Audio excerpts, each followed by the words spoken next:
Welcome to Independent Chick, our very first episode, and I'm so excited to have you here.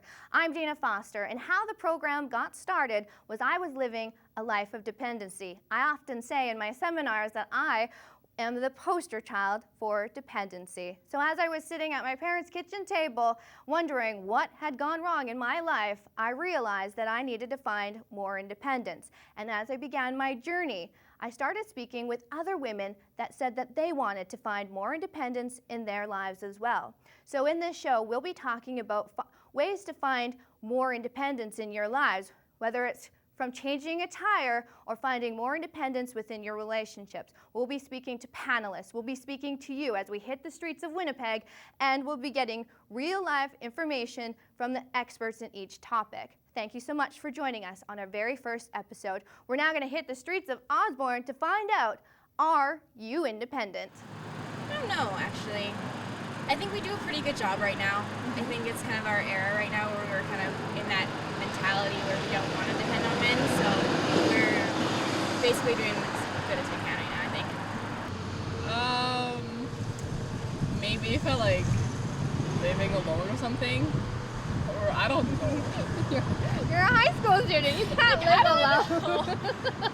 I don't know. I think most modern men would certainly support women being more independent. You know, I mean, we're partners in society, and I don't see men as feeling negative towards that in any way. I certainly don't. I guess in the choices I make, like, it's what I want and not what other people want. All right, when it comes to relationships, how do you see yourself independent?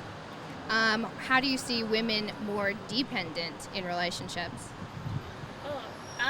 Kind of depends on the woman. Like, there's clingy ones and then there's not. So I'm a independent person. Oh, I definitely think we're dependent. I guess we could work on that. But career-wise, I was thinking we're doing okay. Relationships, I still think we get sucked in because we're sucker for love, you know. I tend to be more dependent. Just when I'm not in a relationship, I'm fine and I can function just fine on my own. But then a relationship comes along and I revert to being a little dependent. Welcome back to Independent Chick. We are now joined by our Independent Chick panelist, Miss Melissa, radio DJ. We also have Melanie Darling, who is an actress and comedian, and Tia Provici, entrepreneur and founder of Provici Cosmetics. Thank you so much for joining us. So right off the bat, I'm going to ask Tia, would you consider yourself an independent chick? Absolutely, with as many exclamations as you want to put right after that. And the reason why I think I'm an independent chick is I've been running my business now for 9 years, and with that comes the territory of being able to create my own environment. So in that way, it's given me independence because I've gotten to create a culture within my business as well as create the environment and the mood that I want at work every day. Melissa, do you think that independence means that you are independent within your career? Is that what makes an independent chick to you? Definitely. I think if you're going to make any kind of significant move in your life, you have to be the center of it, and that is what I consider to be independent, is really focusing on yourself and doing things for you that are going to make you the best version of yourself. And that's through your career? Yes. All right. Melanie, do you think that, every time I always ask this question to women, are you independent? The immediate answer is, yes, I'm independent, hear me roar. But do you think that women are more dependent in relationships, or that we are a little bit more dependent than we like to admit? I think it depends entirely on the woman. To me, I define independence as knowing what you want and knowing that you're the one that's going to get that for you. And I think it takes a while to get there because sometimes girls are waiting for like, well, when I meet a guy, then we'll do that together. Or when traveling, I always hear that women are like, yeah. Oh, I need a partner to travel. Yeah, and you can absolutely, like, I went to Vegas all by myself. Ooh. And you go to Vegas by yourself. Yeah, I love Vegas, and a lot of people don't see it as a singles destination, but it was great because you don't have to be bogged down by what somebody else wants to do. It's just always your plan. You know, Tia, you're married. How long have you been married for? 3 years. Does independence and dependency coexist in marriage? Or Absolutely. I how do think you there's, find that balance? You see a therapist. Okay. No. Truth up front. When you decide to go into a relationship, you are consciously entering it. So when I entered this relationship, I knew that there was a combination of intellectual and cerebral and physical attraction. That being said, you have to really make a compromise. It can't be always your way, and it can't be always his way. Yeah. It's the willingness to find that middle ground, and it's a natural fusion, because when you decide to unite as one, being a couple, then there becomes a little bit of dependence. So we lose a little bit of our independence, but they do too. Did it come as more of a journey, or was it just did you got into that relationship where you were more dependent? Or It was a super journey, because I was so used to being very independent. Yeah. I remember one of our, getting to know dates, say a month into our relationship, he had asked me to empty out the dishwasher at his place. Yeah. So my mental voice was saying, take those dishes, empty the dishwasher, but throw all the dishes at him. Yeah. That's what I wanted to do. Yeah. And I'm thinking, wait, angry. hold back. Yeah. Because I get like that. Yeah, right? And I'm thinking, well, if I'm gonna grow with this guy, we're gonna have to take turns, and I can't be the diva all the time, right? So I zipped it up and let my blood boil, and I put the dishes away. And 3 years into the relationship, I'm the one that does the majority of the dishwashing, emptying. Yeah. So, but I'm okay with it. Just, I think I agree with Melanie in the sense of as independence is when you are willing to do it and you know what you want. All right, so we're going to touch a little bit on friendships. Women, we gather in groups. Do you think that we as groups are a little bit more dependent, getting each other's opinions for dating even? Do you think I should be dating this guy? What do you think I should be wearing on this or that? Or how do I look? Do you think we depend too much on our girlfriends? I think with my group of girlfriends, for a long time I was always hanging out with dudes, and I consciously, in my later 20s, created a group of girls, kind of like a superhero team. I was like, you're good at this, you're gonna be my friend, and you're good at this. And now we have this team, and I don't see it so much as dependence, maybe when I was younger, but now it's more just like, we all have strengths in different areas, and we're gonna go to one another when we need advice in that. But I'm always doing something as myself with the aid of that person, rather than just like, I'm gonna wear what you tell me to wear and say what you tell me to say. Because I never want to be inauthentic. But I think sometimes in younger girl friendships, it can be a little more like, tell me exactly what to do. Right. All right.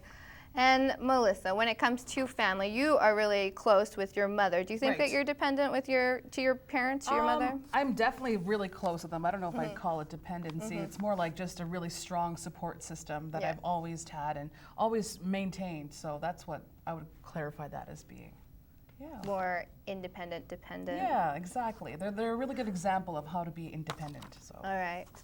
And now I guess I want to know do you think that independency can coexist in relationships? You're dating right now, is it? Am I correct? No. No, you're not dating. Well, so we're gonna cross that over. We're all She's having fun. What do you look for in your partner? Do you want him to be more independent or dependent? More independent. Who wants a dependent boyfriend? I don't know, but I seem to find dependent guys that I date sometimes. Yeah, I'm going stay like away from that kind. I went from the extreme to being very, very dependent in a relationship. So then the next guy that I was dating was more dependent, and I was just going, I haven't found that medium mark yet where I was like, okay, I need to find a guy that's a little bit of both. But I found myself, like the last guy I dated, just completely dependent. I tend to be attracted to like big personality guys who can kind of Big just like muscles. not big muscles. Okay. I'm not a muscle Big girl. personality but guys, just all right. big, over the top, gregarious, funny guys. But now the more confident I'm getting through doing comedy, I'm getting so big and over the top. It's hard to find a guy that can balance it. that can keep up with me. So And have that exuberance as a comedian too. yeah. Yeah, because I think with a partner, you have to find someone that complements your energy. And I'm so grateful that I'm with a guy that's very calming and relaxing and intellectual and very objective, because as an artist, as an artist, I'm like in the clouds, wanting to do this. I need things done right now. If it doesn't happen, I'm gonna blow up. So it works, right? Because if you had drama and drama, we'd just be having a nuclear war all the time. But with, with him complimenting me with his calmness, and he doesn't yell back, we get along just fine. I scream, he smiles, he calms me down. All right, so independence, I always say, is a journey, and there's different levels of independence. You can be more independent, more dependent. If you could say one area that you would want to be more independent, what area would it be, Miss Melissa? I would like to be more independent. I think financially, I would just like to have more, just a bigger way of being independent that way. Financially. But I think that just will take time, Yeah, I'm still learning, so. Yeah, I'm still pretty much paycheck to paycheck, so finances. And I have a bit finances. I have a bit of a codependent relationship with my mom. Like, we love each other, but I realize we lean on each other a little too much. So working on it. Finances are huge in relationships too, finding that independence. Absolutely, and I'm cool to give that part of the relationship dependency. So be smart about it, girls. I mean, you have to have a balance, of course. But I think that's one really important thing, because if you don't feel that you're really dependent, or if you feel that you really are dependent with the finance aspect, you find that you morph to do what the guy wants. So you can still be true to yourself when you feel that you can hold your own, and I think that's really important to any woman's integrity to grow, to have an enlightening life. All right, so where do you see yourself as being that you would want to find more independence? In what area? Patience. I think I need a little bit more independence with that. So I am dependent on my spouse to be patient, because I mean, if he blew up at me, I would just come right back at him instantly. And that's just my wiring, and I know, like you said, it's a journey, and what I have to learn is just the art of digesting, keeping quiet, and then putting it in a place of objectivity. So I'm pretty much dependent on him at the moment to keep us in that sort of realm. All right, thank you so much for joining us. This is our panelists of Independent Chicks, Miss Melissa, Melanie, and Tia. Thank you so much for joining us on our first episode of Independent Chick.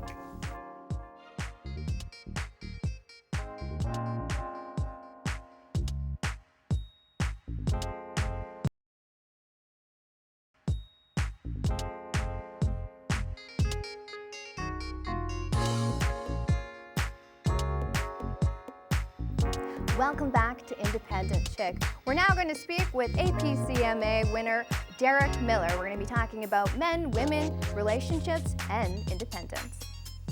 So in your musical career, you do write a lot about women, girls, and relationships and love. What does love got to do with it?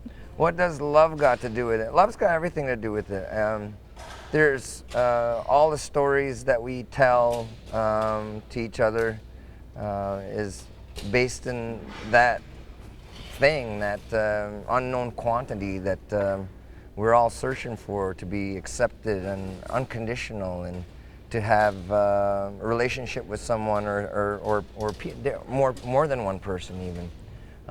It's tricky, and it's personal, and it takes a lot of communication to negotiate some of the pitfalls of relationships and stuff like that. So it's an ongoing evolution, and always will be. The human being is a very complex creature, and will be addressed as such. Yes. It's just a crazy dynamic, a man-woman, or woman-woman, man-man. It's just love, and people like that want to spend time with each other. If you're inspired by somebody, I mean, that's really what we're trying to get at, I think. Well, what do you love about women, or what have you learned about women in your lifetime? Well, women are life givers. We've always been very respectful to the women in my culture. Being Haudenosaunee, coming from Six Nations, being Mohawk Onondaga, we've always carried that respect with the women. Give them the power, because they have the life force ability. Beautiful creatures, complex creatures, delicate, strong, firm, gentle. They're just a very mixed bag of paradoxes, man. It's Thank you. It's amazing. And that's why we love them so much. It's just, can't figure them out, and they're so soft and they smell nice. Do you think that there's equal balance in relationships with males and females? There can be, with communication. Again, it's just, you know, knowing your partners or partner and talking about things, and you know, there's a lot of give and take with things. But you know, first and foremost, you always have to be true to yourself and true to what you want and what your needs are, and then that balance will find itself, I think. Do you think it's different in the Aboriginal community at all? It's a little different. I think we all come from different sorts of values and stuff. Even in the different tribes in Canada, I bet you there's a lot of differences in the relationship aspects of things. And so, I mean, in every kind of culture, there's got to be differences in how men and women relate to each other. Like, I know some are more closed in societies and their own bubbles and stuff like that, and others are more open to, you know, crossbreeding, for lack of a better term right now. I can't think of one right now. But yeah, interracial love. Let's call it that. But you know, that's cool. But that's cool. Like, some of the most beautiful people are, you know, of different races. It's true. Yeah. I am one of those. There you go. So do you think, like, if you were to give advice to people, or a young man that's watching you right now, A young man watching you, what dating advice would you give to him Just about be a women? gentleman, be charming, be funny, but be yourself in that too. You know, you gotta let things flow and let you and your date or whatever find some magic with each other. And if you've got a spark of, you know, that inspiration, if you're inspiring each other in a moment, you're gonna find some sort of magic in there, whether it be, you know, a relationship, or maybe there's art that you create from it, or maybe there's I don't know, something. There's inspiration with it.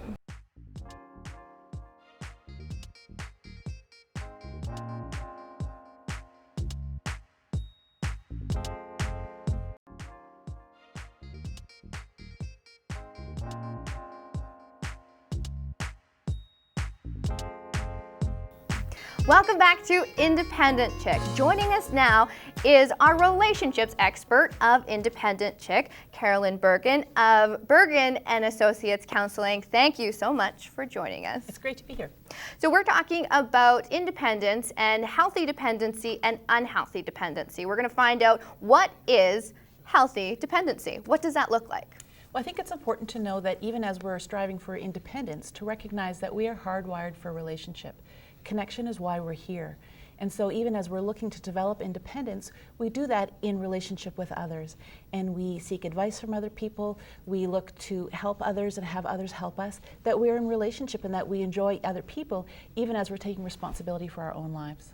I think that a lot of times what happens within women, when we ask, are we independent, we say, yes, I'm independent, hear me roar, I don't need anybody, I can do it myself. But is that really the right approach for healthy dependency? Well, I think it's more than just hear me roar. I think independence is not the same as isolation. Independence is saying, I am responsible for who I am, and how can I engage with people to be the best part, to help others work with me to be the best of who I am, and to help others be the best of who they are. What does that look like if somebody were to look at their relationship right now? What sort of key factors would they have in a healthy, independent relationship? I think when we are looking to be in relationship with others in healthy ways, we look to say, how can we invite other people into our lives, but also evaluate when they tell us something, that we don't just automatically take it in and do whatever they say, or wear whatever they tell us to wear, that we hear what they have to say, and then we integrate it with who we are. We put it through some filters about, what do I like, and does that make sense to me, and how can I grow from the other interactions that I have with people to be a better person, to be a better version of who I am. So what would then, in turn, unhealthy dependency look like? I think unhealthy dependency is when you're leaning on a person in a way that has you take less responsibility for your life and has you recognizing that you're getting smaller and you're sort of going more into yourself and leaning on them in a way that takes away from who you are. Now, independence doesn't just mean relationships. You can find independence in other ways in your lives, within friendships and relationships. Friendships being, what would unhealthy friendship look like? Well, I think it's important to recognize that when you have an unhealthy relationship, unhealthy dependence in a relationship, there's two parts. One is the person that's unhealthily dependent on somebody, and the other one is who you're leaning on. And often the person who you're leaning on likes to be leaned on, that they get some value out of that, and they need you to lean on them so that they can feel okay. And so a healthy relationship says, how can we be the best together with who each of us is in a way that adds to each of us, that doesn't take away from who each of us is. What sort of advice would you give to maybe a woman that is striving for more independence in different areas of her lives? I would say that it's recognizing that as we grow to be independent, it's scary. It takes a lot of courage to be independent, to say, I'm going to take a small step and another small step and another small step. Even though it's scary, I'm going to do it a bit at a time. I'm going to try it. I'm going to allow myself room to fail, to goof, to not do well all the time, and to say it's okay, I can still try again. And to just kind of support yourself and be compassionate with yourself as you take those steps towards independence. It takes drawing deep on your courage to be able to move towards independence. So take small steps to find independence within your life. That's right. All right. Well, thank you so much for joining us here on Independent Chick. And now, here is Derek Miller. Every now and then, I take what the devil pays. I guess I've seen better days. Gypsy morning light, still wore a sled ride. Oh, you stole me cold for days. Hold me one more time, baby, feel divine. Hold me one more time,